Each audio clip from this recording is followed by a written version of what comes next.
नमस्कार दोस्तों, मैं दुर्गेश सिंह बात कर रहे हैं। हम एसएससी जीडी के प्रीवियस ईयर क्वेश्चनों के बारे में, जो आपके पुराने एग्जाम में क्वेश्चन पूछे गए थे उनके बारे में हम चर्चा करेंगे। चलिए शुरुआत करते हैं पहले क्वेश्चन के साथ में। क्या क्या आपसे 2024 में जीडी में क्वेश्चन आए थे, जीके और जीएस से संबंधित क्या क्या क्वेश्चन आए उनके बारे में हम चर्चा करने वाले हैं। चलिए शुरुआत करेंगे पहले क्वेश्चन के साथ में। निम्नलिखित में से भारत के नियंत्रण एवं महालेखा परीक्षक का कार्यकाल कौन सा है? सर इसके बारे में पूछा है कि नियंत्रण एवं महालेखा परीक्षक कौन है? सर CAG कौन है? CAG कौन से अनुच्छेद के अंदर है? सभी को पता है, तो आप बोलो सर आर्टिकल नंबर 148 के अंदर भारत के नियंत्रण और महालेखा परीक्षक के बारे में उल्लेख किया गया है। कार्यकाल कितना होता है ये आपसे पूछा है। सर CAG यानी केग का कार्यकाल होता है वो 6 वर्ष होता है। कितना वर्ष होता है? 6 वर्ष होता है, ठीक है ना। चलिए सभी को समझ में आ गया, तो आप बोलो सर बिल्कुल आ गया। अगले क्वेश्चन के बारे में देखते हैं। नेक्स्ट क्वेश्चन, संतोष ट्रॉफी का संबंध किससे है? संतोष ट्रॉफी का संबंध है वो किससे है ये आपसे पूछा है, बताइए। ठीक है, किससे है ये आपको बताना है, जल्दी से बताइए इसका आंसर। भारतीय फुटबॉल में एक महान व्यक्ति थे। सर फुटबॉल से संबंधित है, तो आप बोलो सर बिल्कुल है। महान व्यक्ति सर के नाम से रखा गया है, तो भाई संतोष ट्रॉफी किन के नाम से रखा गया है? ये ट्रॉफी का नाम है वो किन के नाम से रखा गया है? तो ये याद रख लेना, मनमथ नाथ रॉय चौधरी के नाम से ये रखा गया है, ठीक है ना। चलिए अगले क्वेश्चन के बारे में देखते हैं। नेक्स्ट क्वेश्चन, भारतीय खिलाड़ी PR श्रीजेश कौन सा खेल खेलते हैं? सर PR श्रीजेश के बारे में हम बात करें, आपने देखा भी होगा अभी कुछ टाइम पहले हम बात करें ओलंपिक में हॉकी, और उसमें ये चर्चा में भी था PR श्रीजेश का नाम, ठीक है ना। चलिए तो ये हॉकी से संबंधित है। किससे संबंधित है? हॉकी से संबंधित है, ठीक है ना। चलिए अगले क्वेश्चन के बारे में देखते हैं। अगला क्वेश्चन आपसे पूछा है, भारत में किस आयु वर्ग को आमतौर पर कामकाजी आयु की आबादी माना जाता है? जल्दी से बताइए इसका आंसर क्या हो जाएगा।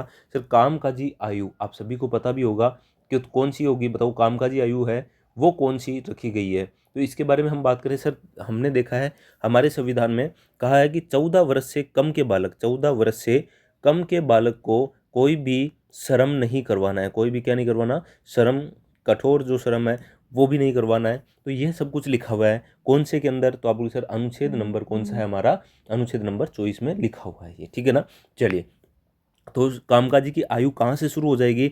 सर 14 के बाद में 15 से शुरू हो जाएगी। और बताइए 60 वर्ष की आयु के अंदर रिटायरमेंट हो जाते हैं, तो आप बोलिए सर बिल्कुल, तो 15 से कितना 59 हो जाएगा, ठीक है। तो ये आपकी कामकाजी आयु है वो रखी गई है भारत के अंदर।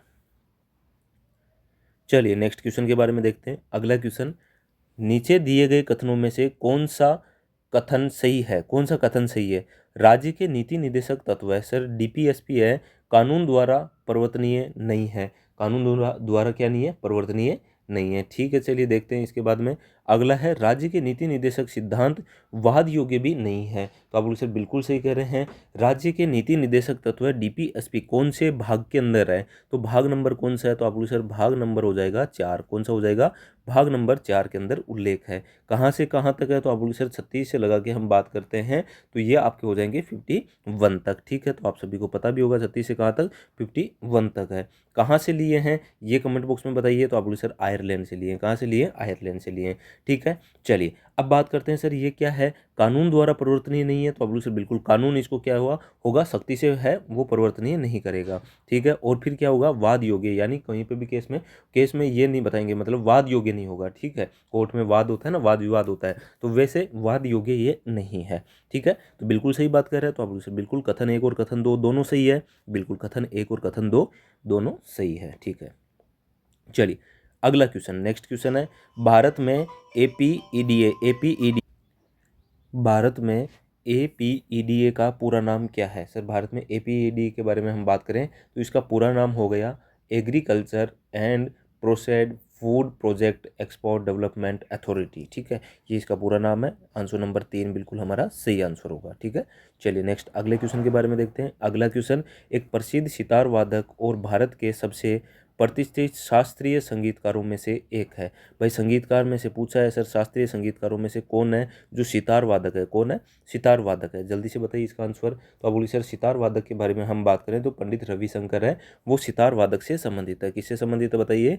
सितार वादक पंडित रविशंकर हो जाएगा, ठीक है ना। आसान क्वेश्चन था। चलिए नेक्स्ट क्वेश्चन के बारे में हम देखते हैं। अगला क्वेश्चन, कांग्रेस और मुस्लिम लीग के बीच लखनऊ समझौते पर हस्ताक्षर किस वर्ष हुआ था? लखनऊ समझौता पूछा है। चलिए, तो ये तो सभी को पता होगा, आसान क्वेश्चन है। लखनऊ समझौते के बारे में हम चर्चा करें तो आप बोलिए सर लखनऊ समझौता, कौन सा समझौता है? लखनऊ समझौता कब हुआ था? 1916 में हुआ था। कब हुआ था? 1916। ठीक है। इस टाइम क्या हुआ था सर? कांग्रेस और मुस्लिम लीग के बीच में लखनऊ समझौता होता है, ये होता है कब? 1916 के अंदर। आसान क्वेश्चन था। ठीक है, चलिए। ठीक है, अब आप मुझे ये बताइए, मुस्लिम लीग की स्थापना, मुस्लिम लीग की स्थापना कब हुई थी? सर मुस्लिम लीग की स्थापना होती है 1906। ठीक है ना, तो ये याद रखना 1906 के अंदर, कितने में? 1906 के अंदर मुस्लिम लीग की स्थापना होती है। ठीक है, चलिए अगले क्वेश्चन के बारे में देखते हैं। नेक्स्ट क्वेश्चन हमारा, अगला क्वेश्चन है, निम्न में से कौन सा त्योहार मुख्य रूप से असम से संबंधित है? निम्नलिखित में से कौन सा त्योहार मुख्य रूप से असम से संबंधित है? सर असम से संबंधित है, ये आपसे पूछा है। तो देखिए असम में क्या है सर? असम में बिहू है। असम में क्या है? बिहू है। ठीक है ना, तो ये तो सभी को पता भी होगा, आसान क्वेश्चन था। ठीक है, चलिए अगले क्वेश्चन के बारे में हम चर्चा करते हैं। नेक्स्ट क्वेश्चन, अगले क्वेश्चन के बारे में हम चर्चा करेंगे। अगला क्वेश्चन है, एलन बॉर्डर मेडल का संबंध निम्न में से किस खेल से है? एलन बॉर्डर मेडल का संबंध है वो किस खेल से है?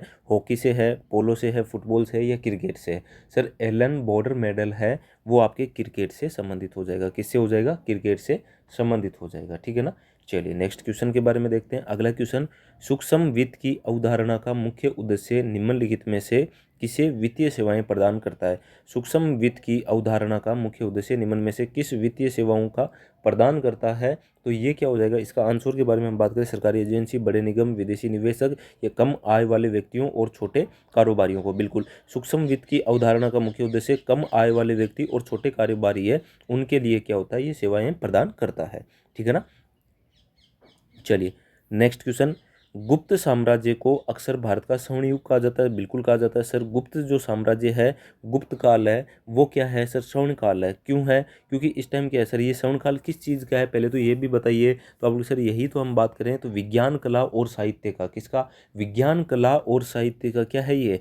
तो ये है स्वर्ण काल है। इस दौरान अवधि में ज्ञान किस क्षेत्र में महत्वपूर्ण प्रगति थी? तो आप लोग सर साहित्य के अंदर, कला के अंदर, विज्ञान के अंदर। ठीक है ना, खूब सारे गुप्त काल के मंदिर बने हुए हैं। ठीक है, चलिए तो अगले क्वेश्चन के बारे में हम बात करते हैं। नेक्स्ट क्वेश्चन हमारा, महासु नृत्य शैली का संबंध भारत के किस राज्य से है? महासु पूछा है कि महासु कहाँ का है। महासु के बारे में हम बात करें तो सर महासु है हिमाचल प्रदेश का। कहाँ का है? महासु के बारे में हम चर्चा करें तो कहाँ का है सर? हिमाचल प्रदेश का है। ठीक है ना, हिमाचल प्रदेश का, इंपॉर्टेंट कर लेना।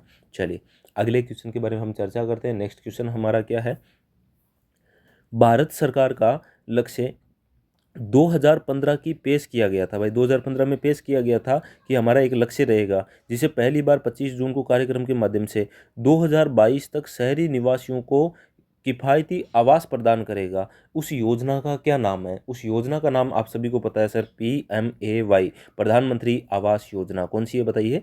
प्रधानमंत्री आवास योजना है। ठीक है, चलिए अगले क्वेश्चन के बारे में देखते हैं। नेक्स्ट क्वेश्चन, निम्न में से किस शख्सियत का संबंध 1950 की सर्वोदय योजना से है? सर आपसे सर्वोदय योजना है और इस सर्वोदय योजना के बारे में आपसे पूछा कि भाई सर्वोदय योजना का संबंध किससे है? सर्वोदय योजना का संबंध है जयप्रकाश नारायण का। किसका सर? जयप्रकाश का। ठीक है ना, इंपॉर्टेंट कर लेना ये। जयप्रकाश नारायण का संबंध किससे? सर सर्वोदय योजना से संबंधित है। 1950 के अंदर शुरुआत होती है, ये भी आपको याद होना चाहिए। चलिए चलिए आज का हमारा अंतिम क्वेश्चन है, निम्न में से किसने लोक नृत्य राई को लोकप्रिय बनाया था? राई को लोक नृत्य है, राई नृत्य है, ये आपसे पूछा है कि राई को लोकप्रिय किसने बनाया था? तो किसने बनाया था ये इंपॉर्टेंट है, राम सहाय पांडे ने। किसने? राम सहाय पांडे ने बनाया था। ठीक है ना, इंपॉर्टेंट कर लेना। चलिए तो आज के कुछ महत्वपूर्ण क्वेश्चन थे, उनके बारे में हमने चर्चा की। उम्मीद कर रहा हूँ वीडियो आपको अच्छा लगा होगा। वीडियो यदि आपको अच्छा लगे तो लाइक ज़रूर करना, चैनल पर नए हैं तो सब्सक्राइब भी जरूर कर देना। ठीक है, रोज़ के आपके SSC GD में जो भी आपके पेपर में क्वेश्चन आए हैं, जो भी आपके पेपर में क्वेश्चन आए हैं GK और GS से संबंधित, वो मैं आपको यहाँ पे पूरा बता दूंगा। साथ साथ में मैथ और रीजनिंग पे भी ध्यान देना। हिंदी आपकी पहले से भी पढ़ी हुई भी होगी और आसान हिंदी आती है। ठीक है ना, चलिए आज इतना ही करते हैं। धन्यवाद दोस्तों।